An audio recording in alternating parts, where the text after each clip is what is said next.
नमस्कार साथियों, इस वीडियो को अंत तक जरूर देखें क्योंकि आज हम जो जानकारी आपके सामने रखने जा रहे हैं वह केवल आंकड़े नहीं है बल्कि वह सच्चाई है जो आने वाले समय में भारत को दुनिया की सबसे ताकतवर अर्थव्यवस्थाओं में खड़ा रखने वाली है।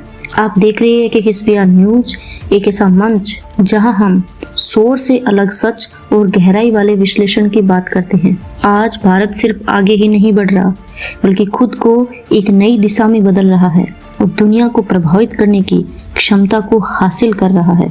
वित्तीय वर्ष 2025-26 के शुरुआती अनुमानों के अनुसार भारत की जो विकास दर है एक बार फिर 6.5% से 7% के बीच बनी हुई है और यही वह आंकड़ा है जो भारत को लगातार दुनिया की सबसे तेजी से बढ़ती बड़ी अर्थव्यवस्थाओं में शामिल किए हुए हैं। लेकिन सवाल ये है कि आखिर ऐसा क्या है जो भारत को बाकी देशों से अलग बनाता है। इसका सबसे बड़ा जवाब है भारत की आंतरिक ताकत। जहां भारत की जीडीपी का लगभग 60% हिस्सा घरेलू खपत से आता है, इसका मतलब सीधा है कि जहां दुनिया मंदी से जूझती है तब भी भारत की अर्थव्यवस्था अपने ही दम पर खड़ी रहती है और 2026 में यह ताकत और ज्यादा मजबूत होती दिखाई दे रही है। अगर हम पिछले साल यानी 2025 पर नजर डालें तो भारत ने कई ऐसे ऐतिहासिक कदम उठाए जिन्होंने उसकी आर्थिक नींव को और अधिक मजबूत किया है। देश में रिकॉर्ड स्तर पर निवेश हुआ है।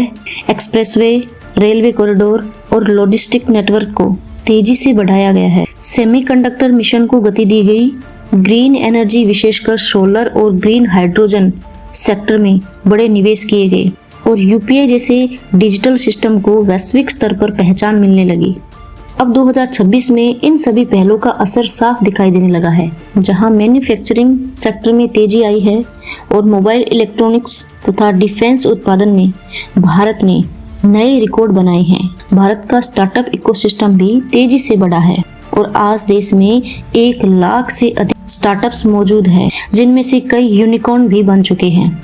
यह केवल आंकड़े नहीं हैं बल्कि यह इस बात का प्रमाण है कि भारत नवाचार उद्योग के क्षेत्र में तेजी से आगे बढ़ रहा है।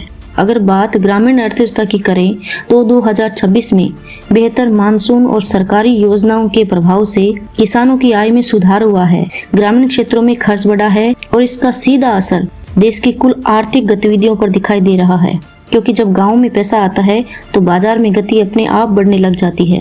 इसके साथ ही सेवा क्षेत्र भी भारत की ताकत बना हुआ है, जहां आईटी, हेल्थ केयर और शिक्षा जैसे क्षेत्रों में भारत की वैश्विक उपस्थिति लगातार मजबूत हो रही है और भारतीय प्रोफेशनल्स की मांग अमेरिका, यूरोप और मिडिल ईस्ट जैसे क्षेत्रों में तेजी से बढ़ रही है। हालांकि चुनौतियां अभी भी मौजूद है।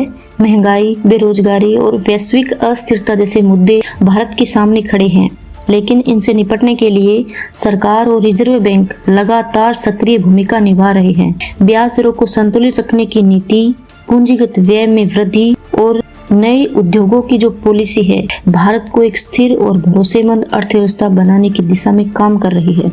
आज भारत केवल एक बड़ा बाजार ही नहीं है बल्कि वह एक उभरता हुआ मैन्युफैक्चरिंग हब, एक मजबूत टेक्नोलॉजी पावर और एक संभावित वैश्विक लीडर बनने की पहचान रखता है। यही कारण है कि अमेरिका, जापान, संयुक्त अरब अमीरात और यूरोप जैसे बड़े देश भारत के साथ अपने आर्थिक और तकनीकी संबंधों को लगातार मजबूत रख रहे हैं, क्योंकि उन्हें स्पष्ट दिखाई दे रहा है कि आने वाले समय की सबसे बड़ी ग्रोथ का इंजन भारत ही बनने वाला है। अब जरा सोचिए, अगर यही गति और दिशा बनी रही तो क्या 2030 तक भारत दुनिया की सबसे तेज विकास करने वाली अर्थव्यवस्था नहीं बन जाएगा? और क्या 2047 तक हम एक पूर्ण विकसित और आत्मनिर्भर राष्ट्र नहीं बन सकते? अगर आपके मन में भी ये सवाल उठ रहे हैं तो हमें कमेंट करके जरूर बताएं। जय हिंद।